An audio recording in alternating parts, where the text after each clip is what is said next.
Bharatiya Janata party को इस गुनाह की बड़ी कीमत चुकानी पड़ेगी।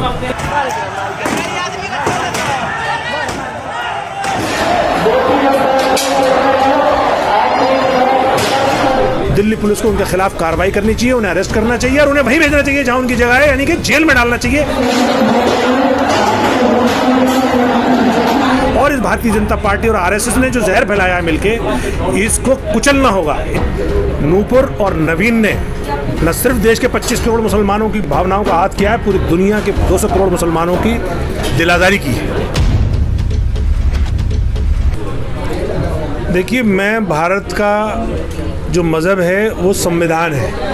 मैं उस संविधान की बात करूंगा।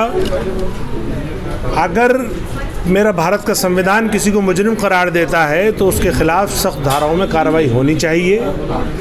नूपुर और नवीन ने न सिर्फ देश के 25 करोड़ मुसलमानों की भावनाओं का आहत किया है, पूरी दुनिया के 200 करोड़ मुसलमानों की दिलादारी की है, जिसको हमारा भारतीय संविधान भी गुनाह मानता है। तो आखिर उनके खिलाफ कार्रवाई क्यों नहीं? दूसरी बात, भारतीय जनता पार्टी जब उनके खिलाफ अपने संविधान के तहत कार्रवाई कर सकती है, उनको सस्पेंड कर सकती है और टर्मिनेट कर सकती है, तो वही भारतीय जनता पार्टी जिसकी जिम्मेदारी है भारत के संविधान को लागू करने की, वो उसको क्यों नहीं लागू कर रहे?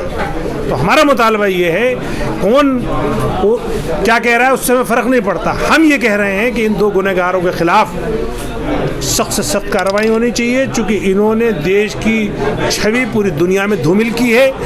हमारे देश के जो राजदूत हैं 17 देशों ने तो उसको डिमार्च किया है, 25 देशों ने हमारे भारतीय कंपनियों के प्रोडक्ट का बहिष्कार किया है। देश को आर्थिक तौर पे बहुत बड़ा नुकसान हुआ है, छवि को नुकसान हुआ है, तो इससे बड़ा और देशद्रोह क्या होगा? तो इसलिए उनको देशद्रोह करने पर यूएपीए के अगेंस्ट दिल्ली पुलिस को उनके खिलाफ कार्रवाई करनी चाहिए, उन्हें अरेस्ट करना चाहिए और उन्हें वहीं भेजना चाहिए जहां उनकी जगह है, यानी कि जेल में डालना चाहिए। ना कि हम जैसे लोग जो आवाज़ उठाने गए थे अपने संवैधानिक अधिकार का इस्तेमाल करते हुए हमें जेल में डाल दिया। सर, जैसा कि आपने बताया था कि दिल्ली पुलिस ने झूठी कार्रवाई की, आपके ऊपर इल्ज़ाम लगाया कि आपने कपड़े फाड़ दिए, किस तरीके से आज आप देख रहे हैं पुलिस की कार्रवाई को, किस तरीके से देख रहे हैं लोकतंत्र को आप? देखिए, लोकतंत्र का जो गला घुटा गया है या जो लोकतंत्र की हत्या हुई है वो तो आपके सबके सामने है। यानी हमारा जो प्रदर्शन है या वहाँ जाना है वो 10 मिनट का है और वो 10 मिनट कैमरे में कैद है। फिर भी दिल्ली पुलिस ने रात को 9:30 बजे हमारे खिलाफ FIR कर दी कि इन्होंने पुलिस के साथ हाथापाई की। तो ये तो देखिए आने वाले वक्त के लिए अच्छा नहीं है। इतना बड़ा मुल्क अगर संविधान से नहीं चलेगा तो सब अफरा तफरी हो जाएगी, मुल्क कमज़ोर हो जाएगा, रूल ऑफ लॉ कमज़ोर हो जाएगा।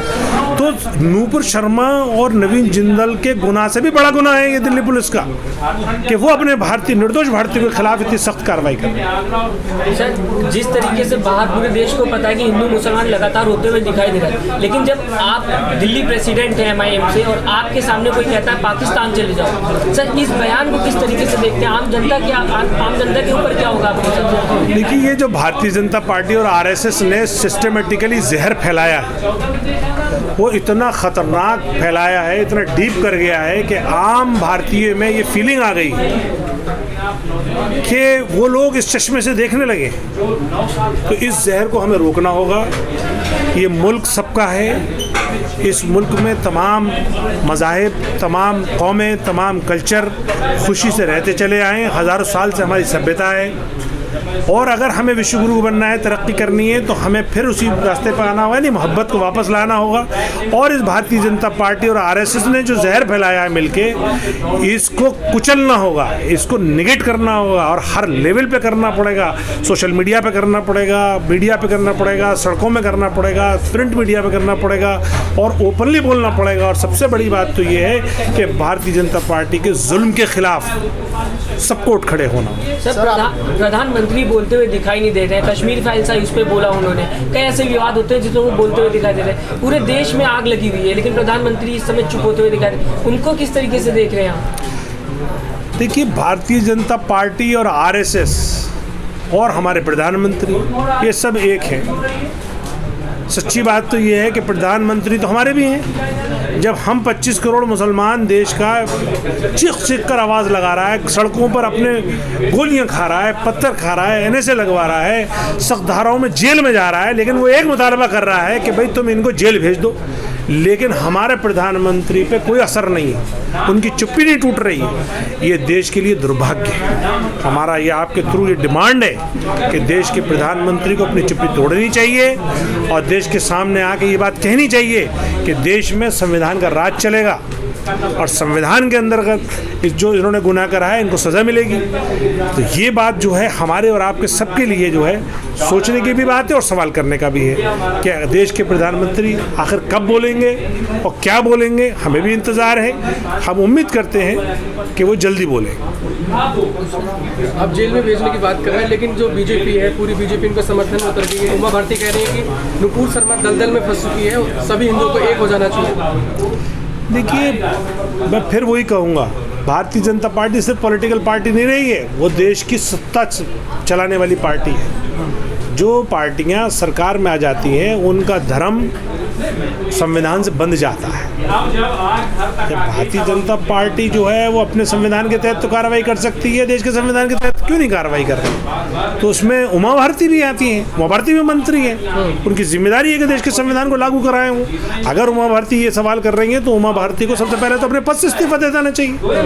अगर वो मंत्री नहीं रहेंगी तब कह सकती हैं वो पर्सनल कैपेसिटी में बात। जब तक वो मंत्री हैं वो देश के संविधान के रक्षक हैं, उन्हें देश के संविधान के तहत ही बात करनी चाहिए और उसके अगर उलट बात करती हैं तो वो देश के संविधान की बेइज्जती कर रही है, देश की बेइज्जती कर रही है। सर, संविधान की आपने बात की, उत्तर प्रदेश में आपने देखा किस तरीके से बुलडोजर चलता हुआ दिखाई दिया।